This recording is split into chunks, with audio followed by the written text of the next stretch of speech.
Hola a todos, bienvenidos a un nuevo vídeo. En esta ocasión vamos a hablar sobre las partes que nos podemos encontrar en una célula procariota.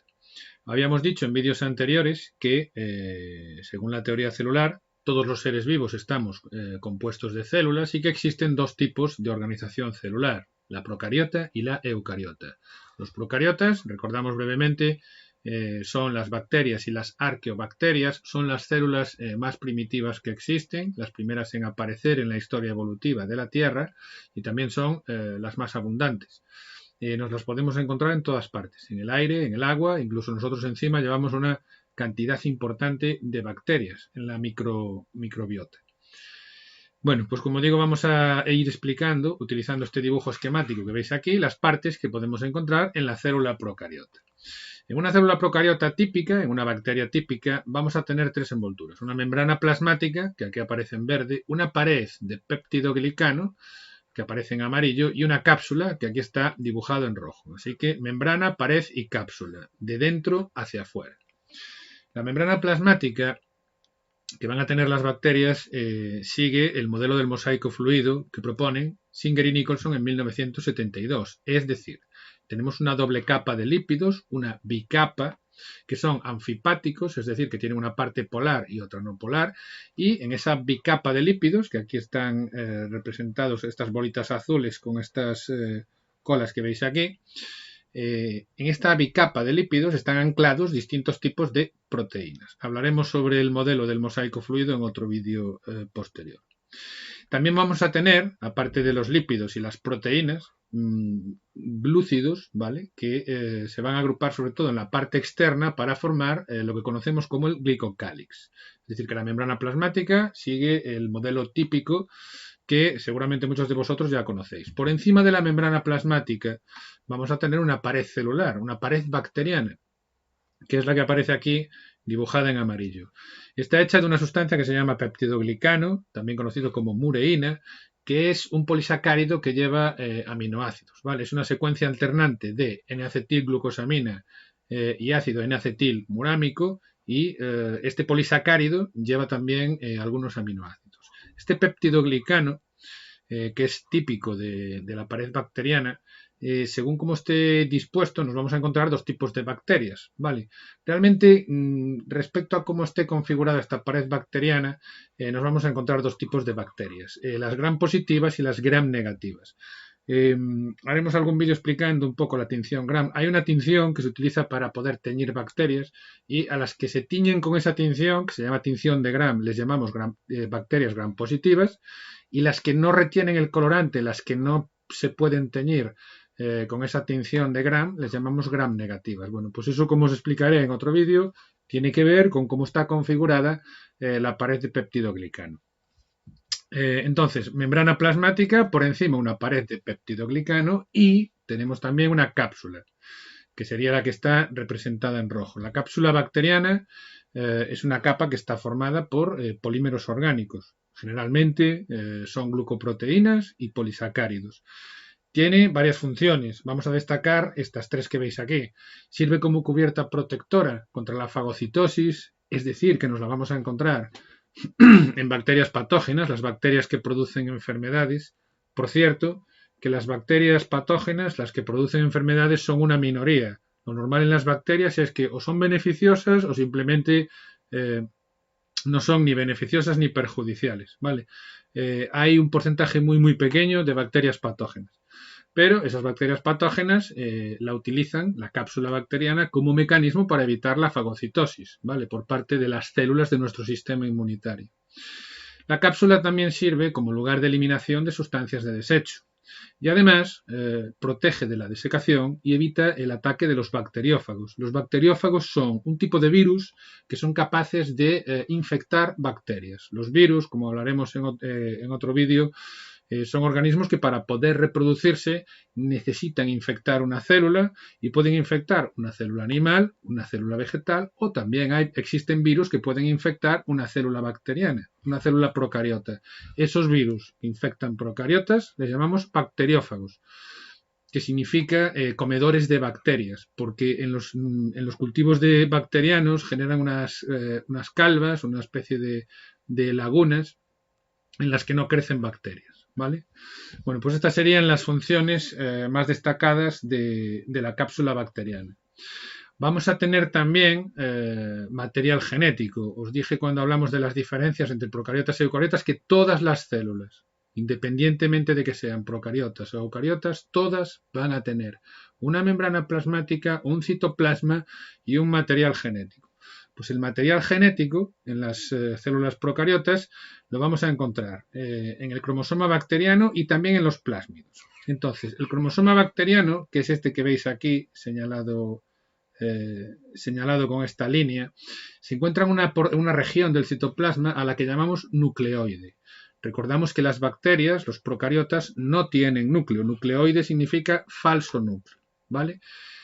La palabra procariota viene de pro, que significa antes, y carión, que significa núcleo, es decir, antes del núcleo, porque son células, como hemos dicho, que son más antiguas que las eucariotas y aparecen antes que estas. Entonces, característica distintiva y muy importante. No hay núcleo en las células procariotas.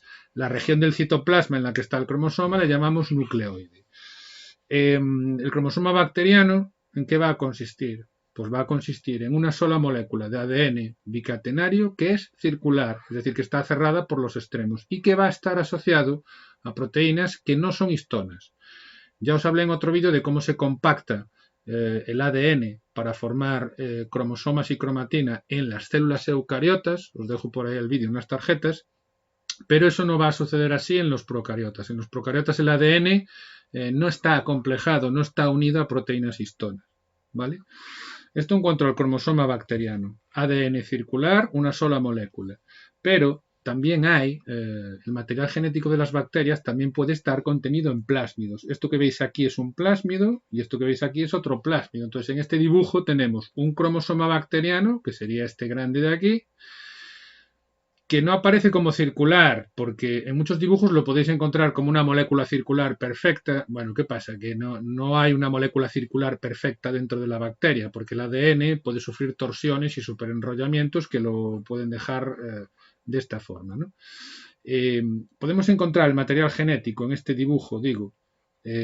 Tenemos el cromosoma bacteriano y tenemos dos plásmidos, que serían este de aquí y este de aquí. Los plásmidos son moléculas pequeñas de ADN circular, igual que el cromosoma, pero más pequeñitos, y que contienen información genética extra, ¿vale? Aparte de la que va en el cromosoma. Los plásmidos, a diferencia del cromosoma, no son vitales para la célula, es decir, que pueden estar presentes o pueden no estar. Generalmente hay plásmidos dentro de las bacterias. Cuando están presentes, suele haber múltiples copias. En el cromosoma bacteriano solamente vamos a tener una copia. Y cuando la bacteria se vaya a dividir, duplicará ese cromosoma y se obtendrán dos, uno para cada célula hija. Pero lo normal es que haya un solo cromosoma. Pero los plásmidos, cuando están presentes, van a estar generalmente en múltiples copias. Y lo normal es que tengan un número muy reducido de genes, debido a su pequeño tamaño, y que lleven información genética que no es vital para la supervivencia de la bacteria, pero que le otorga a la bacteria, que le da alguna habilidad especial. Por ejemplo, es muy típico que en los plásmidos haya genes para la resistencia a los antibióticos. Los plásmidos, además, se pueden transmitir de una bacteria, de una célula a otra. Entonces, si por ejemplo en este plásmido tenemos un gen de resistencia al antibiótico penicilina, pues esta bacteria podría transmitir ese plásmido a otra bacteria y esa bacteria que reciba el plásmido adquiriría la capacidad de resistencia a la penicilina. ¿Entendéis? Así que el material genético en dos lugares, en el cromosoma bacteriano y en los plásmidos.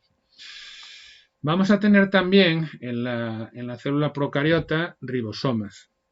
Los procariotas no tienen orgánulos. Cuando decimos que los procariotas no tienen orgánulos, nos referimos a orgánulos membranosos. No hay aparato de Golgi, no hay retículo endoplásmico, pero sí hay ribosomas. Los ribosomas son orgánulos, pero que no son membranosos y que se utilizan para la síntesis de proteínas. Serían en este dibujo estas partículas azules que veis aquí. Tanto los procariotas como los eucariotas fabrican sus proteínas y por tanto ambos tienen ribosomas, pero los ribosomas que tienen son diferentes, de forma que podemos distinguir un ribosoma procariota de un eucariota según el coeficiente de sedimentación que tiene cada uno. El ribosoma procariota tiene un coeficiente de sedimentación de 70S y el cromosoma eucariota tiene un coeficiente de sedimentación de 80S. Ambos tienen dos subunidades, como podéis ver aquí, ¿sí? Entonces, ribosomas en la célula procariota. Tenemos también flagelo, ¿vale? Flagelo. El flagelo, que es esta estructura que veis aquí en verde, se utiliza para la motilidad, la bacteria lo utiliza para moverse y no hay que confundirlo con el flagelo que tienen las células eucariotas, porque la estructura del flagelo bacteriano y la de los flagelos que hay en eucariotas es muy, muy diferente. De hecho, hay tres tipos de flagelos. El que nos podemos encontrar en células eucariotas, el que nos podemos encontrar en las bacterias y el que nos podemos encontrar en las arqueas, en las arqueobacterias. Os recuerdo que dentro de los procariotas tenemos dos tipos, arqueas y eubacterias, ¿vale? Se pensaba hasta los años 80 que el flagelo de las arqueas era homólogo y son muy parecidos el flagelo de las arqueas y el de las eubacterias. Se pensaba que tenían un origen común, pero ahora se propone que son diferentes y que tienen orígenes distintos, ¿vale? Y como digo, no se parece en nada el flagelo del procariota al flagelo que podemos encontrar en los eucariotas. De hecho, este es el aspecto que va a tener el flagelo de una célula procariota, de una bacteria, y no tiene nada que ver con la estructura de microtúbulos que podemos encontrar en los eucariotas, ¿no?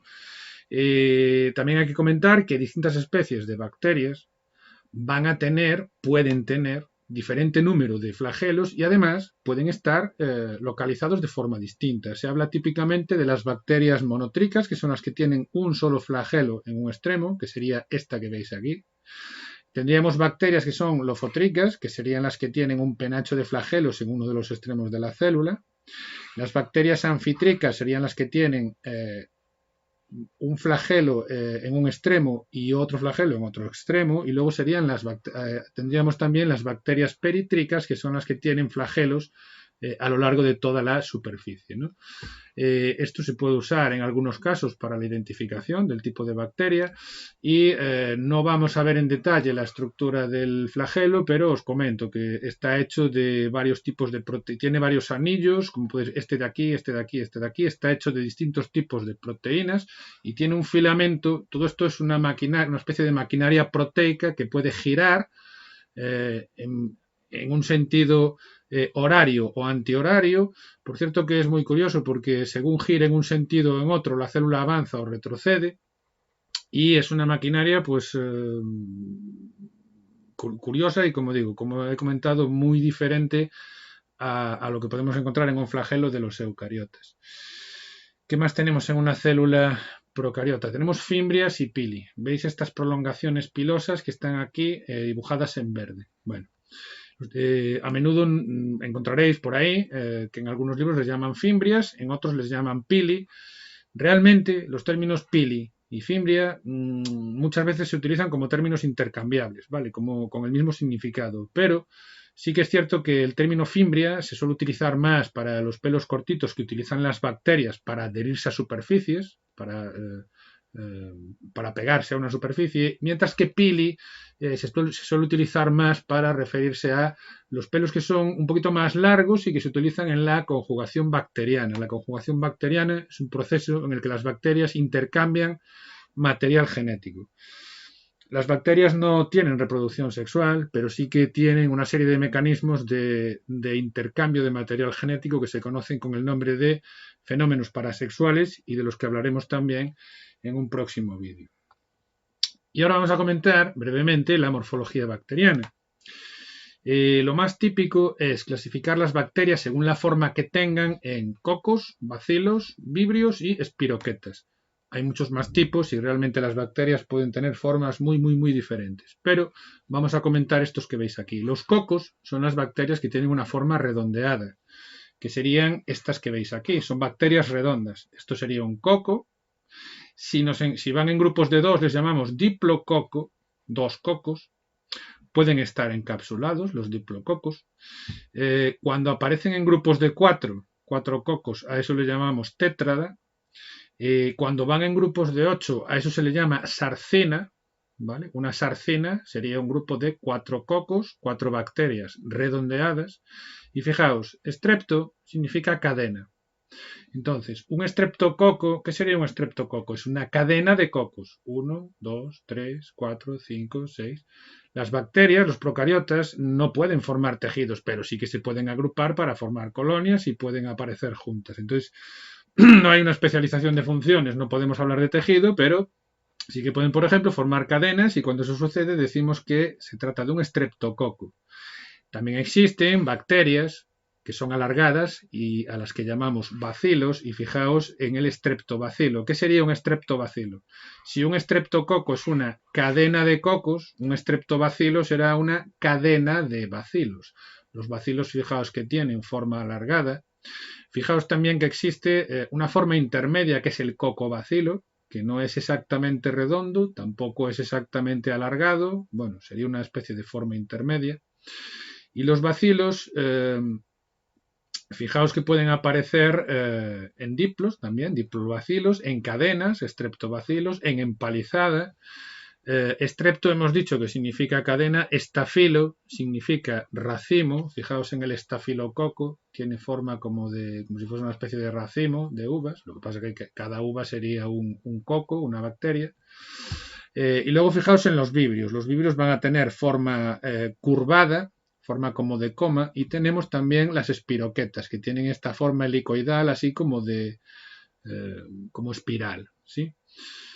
Como veis, la morfología de las bacterias es muy variada y yo creo que no vamos a alargar más el vídeo. Más o menos con estas estructuras que hemos comentado, queda más o menos descrita las partes que podemos encontrar típicamente en una célula procariota típica. Que, como os he dicho, tenemos dos grupos, las eubacterias y las arqueobacterias, ¿vale? 3 cubiertas, membrana pared y cápsula, material genético en cromosomas y plásmidos, ribosomas para la síntesis de proteínas, flagelo para la locomoción y fimbrias y pili para la adhesión a superficies y para los fenómenos parasexuales de intercambio de material genético con otras bacterias. Bueno, pues hasta aquí el vídeo de hoy. Espero que os haya sido útil y nos vemos en próximos vídeos.